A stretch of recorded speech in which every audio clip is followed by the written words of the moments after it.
യേശു ക്രിസ്തുവിൻ്റെ പരിശുദ്ധമായ നാമത്തിൽ എല്ലാ പ്രിയപ്പെട്ടവർക്കും മോർണിംഗ് ഡ്യൂവിൻ്റെ പുതിയൊരു പ്രഭാത വചനധ്യാനത്തിലേക്ക് സ്വാഗതം. കഴിഞ്ഞ ദിവസം നമുക്ക് വളരെ അനുഗ്രഹിക്കപ്പെട്ട ആത്മീക വചനചിന്തയിലൂടെ കടന്നു പോകാൻ തക്കോണം ദൈവം സഹായിച്ചല്ലോ. ഞാൻ നിങ്ങളോട് വളരെ വ്യക്തമായി പറഞ്ഞു, ദൈവം നമ്മുടെ ജീവിതത്തിൽ ഇടപെടുന്നതായ ദൈവമാണ്. നമുക്ക് കുറവുകളുണ്ടാകാം, നമ്മുടെ ജീവിതത്തിൽ ബലഹീനതകൾ കടന്നു വരാം. പക്ഷേ അതിൻ്റെ സ്ഥാനത്ത് നമ്മെ തള്ളിക്കളയാത്ത ദൈവം, അതേ നമ്മെ ഒരു നാളും ഉപേക്ഷിക്കാത്ത കർത്താവ്. നമ്മൾ ഇന്നലെ ഒരു കാര്യം പ്രധാനമായി മനസ്സിലാക്കി. ഒരു വ്യക്തി ദൈവത്താൽ വിളിക്കപ്പെടുമ്പോൾ ദൈവം അവന് വിലയേറിയ വാഗ്ദത്തങ്ങൾ കൊടുക്കും. ആ വാഗ്ദത്തം എന്ന് പറയുന്നത് ദൈവം നമ്മെ വിളിച്ചതിൻ്റെ ഉദ്ദേശമാണ്. നമ്മെ ദൈവം വെറുതെ വിളിച്ചുവെന്ന് ആരും കരുതരുത്. He called us with a purpose. അവൻ നമ്മെ ഒരു ഉദ്ദേശപ്രകാരമാണ് വിളിച്ചത്. ആ ഉദ്ദേശം എപ്പോഴും ദൈവത്തിൻ്റെ ഹൃദയത്തിലുണ്ട്. ആ ഉദ്ദേശത്താലാണ് ദൈവം നമ്മെ മുന്നോട്ട് നയിച്ചുകൊണ്ടിരിക്കുന്നത്. അബ്രഹാമിനെ ദൈവം വിളിക്കുമ്പോൾ വിത്ത് എ പർപ്പസ്, അവനെ വിളിച്ചത് ഒരു ഉദ്ദേശത്താലാണ്.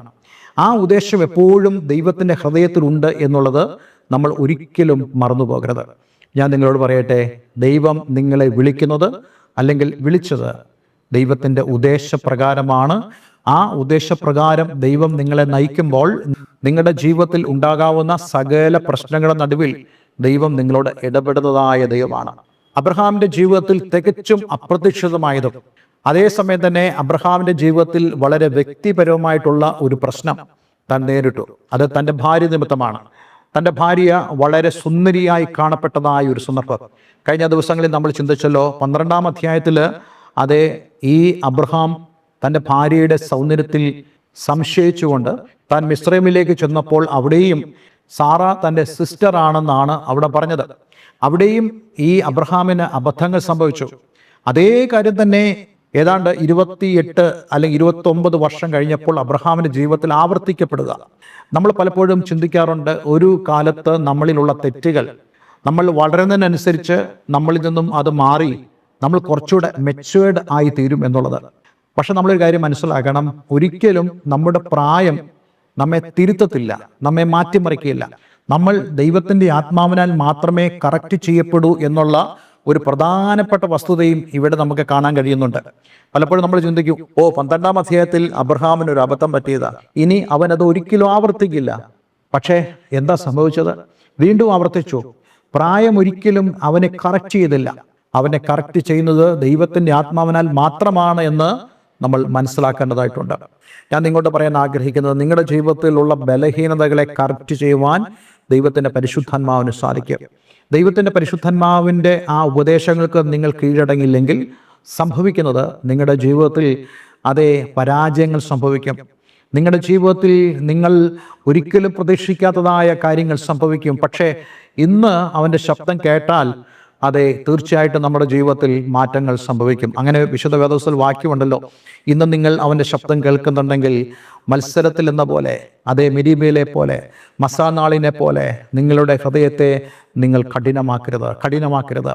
ദൈവത്തെ അനുസരിക്കുക, അതേ ദൈവത്തിൻ്റെ സ്വസ്ഥതയിലേക്ക് പ്രവേശിക്കുക, ദൈവത്തെ നിങ്ങളുടെ ജീവിതത്തിൽ പ്രവർത്തിക്കുവാൻ അനുവദിച്ചു കൊടുക്കുക. അബ്രഹാമിൻ്റെ ജീവിതത്തിൽ ദൈവം ധാരാളം അനുഗ്രഹങ്ങൾ കൊടുത്തു. അവന് ദൈവം എല്ലാവിധമായ നന്മയിലേക്കും അതേ പുതിയ വഴികൾ അവൻ്റെ ജീവിതത്തിൽ തുറക്കുന്നതിലേക്കും ദൈവനെ കൊണ്ടുപോയെങ്കിലും തൻ്റെ ജീവിതത്തിലെ ഈ ബലഹീനതകളെ കറക്റ്റ് ചെയ്യുവാൻ അവൻ്റെ പ്രായം അവൻ ഇടയാക്കിയില്ല. പക്ഷേ ഇപ്പോൾ ദൈവം അവൻ്റെ ജീവിതത്തിൽ ഇടപെടുന്ന ഒരു സന്ദർഭം നമുക്ക് കാണാൻ കഴിയുന്നുണ്ട്. തൻ്റെ ജീവിതത്തിൽ അതേ തെറ്റ് വീണ്ടും ആവർത്തിക്കപ്പെടുന്നു. അതുകൊണ്ട് എന്ത് സംഭവിച്ചു? അവൻ ഗരാരിൽ ചെന്നപ്പോൾ അവിടെയുള്ള ആളുകളോടെല്ലാം പറയുന്നു, ഈ സാറ എൻ്റെ പെങ്ങളാണ്. അതുകൊണ്ട് എന്താ സംഭവിച്ചത്? അബ്രഹാം ആഗ്രഹിച്ചത് അത് നിമിത്തം തനിക്ക് ജീവരക്ഷ ഉണ്ടാകണം. തന്നെ വകവരുത്തിയിട്ട് ആരും സാറായെ എടുക്കുന്നതായ ഒരു അനുഭവത്തിലേക്ക് പോകരുത്. സാറ നഷ്ടപ്പെട്ടാലും അല്ലെങ്കിൽ സാറയുടെ ജീവിതത്തിൽ മറ്റൊരു അവസ്ഥയിലേക്ക് അവൾ പ്രവേശിച്ചാലും ഞാൻ സുരക്ഷിതമായിരിക്കണം എന്നുള്ള ഒരു സെക്ലൂഡഡ് ആയിട്ടുള്ള, വളരെ തന്നിൽ തന്നെ പരിമിതപ്പെട്ടതായിട്ടുള്ള, വേണമെങ്കിൽ നമുക്ക് പറയാം സ്വാർത്ഥപരമായൊരു ചിന്ത അബ്രഹാമിൽ ഉണ്ടായി. വാസ്തവത്തിൽ നമ്മൾ ഇതൊന്നും അബ്രഹാമിൽ പ്രതീക്ഷിക്കുന്നില്ല. 12-ാം അധ്യായത്തിൽ നമ്മൾ പ്രതീക്ഷിക്കുന്നില്ല, ഈ 20-ാം അധ്യായത്തിൽ നമ്മൾ പ്രതീക്ഷിക്കുന്നില്ല. പക്ഷേ അങ്ങനെയൊക്കെ സംഭവിച്ചു പോകുകയാണ്. നമ്മുടെ ജീവിതത്തിലും അങ്ങനെയൊക്കെയാണ്. ആരെക്കുറിച്ചെങ്കിലും അങ്ങനെയുള്ള കാര്യങ്ങൾ നമ്മൾ പ്രതീക്ഷിക്കുന്നില്ല. പക്ഷേ ഒരു കാര്യം മനസ്സിലാക്കണം, മനുഷ്യൻ അവൻ എപ്പോഴും തെറ്റ് ചെയ്യുവാൻ പ്രേരിപ്പിക്കപ്പെടുന്നവനാണ്. അവൻ വളരെയധികം തെറ്റിനാൽ വലയപ്പെടുവാൻ ഇടയാകുന്നവനാണ്. പക്ഷേ ഇവിടെ അബ്രഹാമിനുള്ള ഒരു അനുഗ്രഹം എന്ന് പറയുന്നത് അവൻ ദൈവത്തെ എപ്പോഴും ശരണമാക്കിയവനാണ്.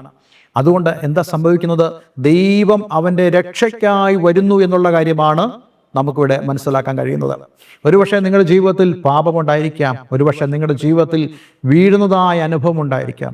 പക്ഷേ നമ്മുടെ ജീവിതത്തിലുള്ള ബ്ലെസ്സിങ് എന്ന് പറയുന്നത് ദൈവം നമ്മളോട് കൂടെ ഉണ്ട് എന്നുള്ളതാണ്. നമുക്കറിയാം, ഈ കൊച്ചു കുഞ്ഞുങ്ങൾ അവർ നടക്കുവാൻ തുടങ്ങുമ്പോൾ എപ്പോഴും അവർ വീഴും എന്നുള്ളതുകൊണ്ട് നമ്മൾ അവരോട് പറയുന്നോ, അയ്യോ മോനെ നടക്കരുത്, അല്ലെ? അവരെപ്പോഴും തൊട്ടിയിൽ നമ്മൾ ഇട്ടുകൊണ്ടിരിക്കുമോ? ഇല്ല. മറിച്ച് അവരെ നടക്കുവാൻ നമ്മൾ അനുവദിക്കുന്നു. എങ്ങനെ? നമ്മളുടെ സാന്നിധ്യത്തിൽ. ഒരു കാര്യം ഞാൻ പറയട്ടെ, ദൈവത്തിൻ്റെ സാന്നിധ്യത്തിൽ നിന്റെ ജീവിതത്തിൽ കടന്നു വരുന്നതായ പ്രശ്നങ്ങൾ, പാപങ്ങൾ, അല്ലെങ്കിൽ നീ പ്രവർത്തിക്കുന്ന തെറ്റുകൾ, അവയെ നിന്നോട് ക്ഷമിച്ച് നിന്നെ കറക്റ്റ് ചെയ്ത് മുന്നോട്ട് കൊണ്ടുപോകുവാൻ ദൈവത്തിന് സാധിക്കും. അതിനർത്ഥം ദൈവത്തോടുള്ള ബന്ധത്തിൽ ജീവിക്കുമ്പോൾ നമ്മൾ പാപം ചെയ്യണം എന്നുള്ള ഒരു ആഹ്വാനമല്ല ഞാൻ ചെയ്യുന്നത്. പക്ഷേ ഞാൻ പറഞ്ഞത് വളരെ സ്വാഭാവികപരമായ കാര്യമാണ്. നമ്മുടെ ജീവിതത്തിൽ വീഴ്ചകളുണ്ടാകാം, താഴ്ചകളുണ്ടാകാം. പത്രോസിനെ പോലെ മുങ്ങിത്താഴ്ന്നതായ അനുഭവങ്ങൾ നമ്മുടെ ജീവിതത്തിലുണ്ടാകാം. പക്ഷെ അവിടെ എല്ലാം നമുക്ക് കാണാൻ കഴിയുന്നുണ്ട് വിടുവിക്കാൻ കഴിയുന്ന ദൈവത്തിൻ്റെ കരം. മനുഷ്യനെല്ലാം തള്ളിക്കളയുമ്പോൾ അതെ, ദൈവത്തിൻ്റെ കരം നിന്നെ സ്നേഹിച്ച് നിന്നെ കൈക്ക് പിടിച്ച് ഉയർത്തിയെടുക്കുന്ന കരമാണ് എന്നുള്ളത് നമ്മൾ മനസ്സിലാക്കണം.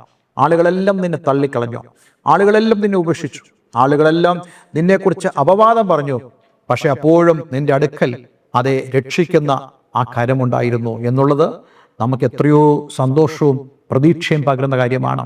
അതുകൊണ്ട് അത്രേ വിശുദ്ധ ബൈബിളിൽ പറയുന്നത്, രക്ഷിപ്പാൻ കഴിയാതവണ്ണം എൻ്റെ കരം കുറുതായി പോയിട്ടില്ല, കേൾക്കുവാൻ കഴിയാതവണ്ണം എൻ്റെ കാത് മന്ദമായി പോയിട്ടില്ല. അതെ പ്രിയപ്പെട്ടവരെ, നിന്നെ രക്ഷിക്കുന്ന ഒരു ദൈവമുണ്ട്. നീ ഒരിക്കലും തള്ളപ്പെട്ടു പോകുകയില്ല. ഞാൻ ഈ കഴിഞ്ഞ ദിവസം ഇങ്ങനെ ചിന്തിപ്പാനിടയായി തീർന്നു. പലപ്പോഴും നമ്മളൊക്കെ ആഗ്രഹിക്കുന്നത് നമ്മുടെ കഷ്ടതയിൽ നിന്നുള്ള വിടുതലാണ്, അല്ലേ? നമുക്ക് സാമ്പത്തികമായ പ്രയാസമുണ്ടാകരുത്, ഭൗതികമായ അസ്വസ്ഥതകൾ ഉണ്ടാകരുത്. എപ്പോഴും നമുക്ക് അതിൽ നിന്നുള്ളൊരു വിടുതൽ നമ്മൾ ആഗ്രഹിക്കാറുണ്ട്. പക്ഷേ അതിനേക്കാളേറെ നമ്മൾ ആഗ്രഹിക്കേണ്ട ഒരു കാര്യമാണ് നമ്മളുടെ പാപങ്ങളിൽ നിന്നുള്ള രക്ഷ.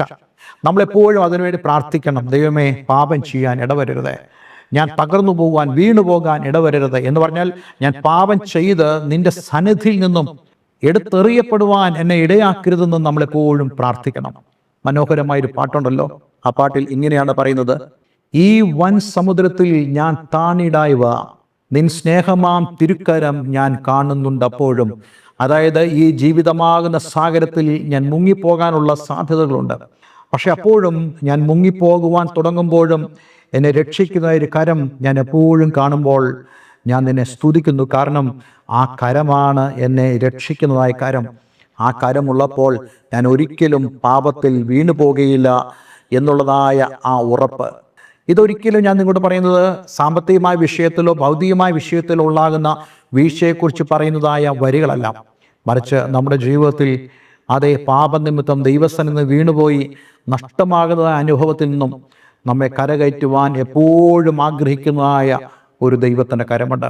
കഴിഞ്ഞ നാളുകളൊക്കെ നമ്മൾ വീണു പോകാതിൻ്റെ കാരണം നമ്മുടെ മിടുക്കല്ല, നമ്മുടെ തീരുമാനങ്ങളല്ല, നമ്മളുടെ സൂക്ഷിപ്പല്ല, മറിച്ച് ദൈവത്തിൻ്റെ ആ കരം നമ്മോടുകൂടി ഇരുന്ന് നമ്മെ നടത്തുന്നതാണ്. അത് സംബന്ധിച്ചുള്ള ഒരു വാക്യമാണ് ഇന്ന് ഞാൻ നിങ്ങളോട് വായിച്ചു കേൾപ്പിക്കാൻ ആഗ്രഹിക്കുന്നത്.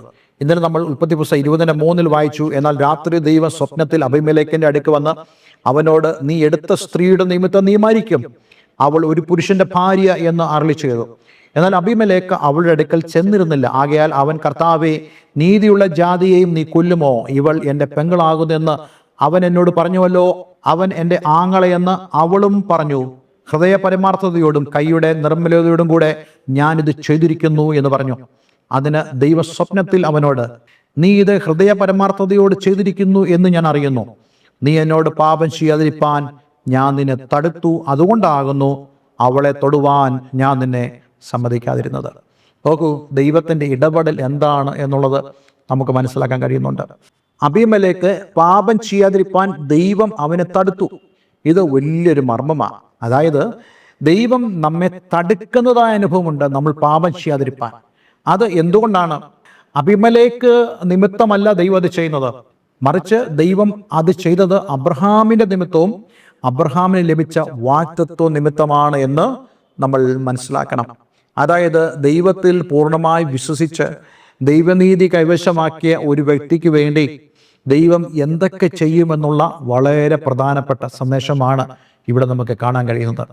ഇവിടെ നമുക്ക് ലഭിക്കുന്ന ഒരു അഷ്വറൻസ്, ദൈവത്തിൽ വിശ്വസിക്കുന്ന ഏതൊരു വ്യക്തിക്കും അതേ ദൈവത്തിന് നീതി, കേവലം ദൈവം നീതി കൊടുത്തിരിക്കുന്നു എന്ന് വാക്കാൽ പറയുക മാത്രമല്ല, ദൈവത്തിന്റെ പ്രവൃത്തിയാലും അത് വെളിപ്പെട്ടു വന്നിരിക്കുക.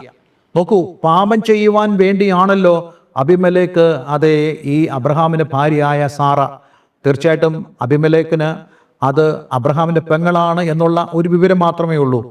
പക്ഷേ അത് ചെയ്താൽ അവൻ പാപം ചെയ്യുന്നു എന്ന് മാത്രമല്ല, ദൈവം അവനെ കൊന്നുകളയും.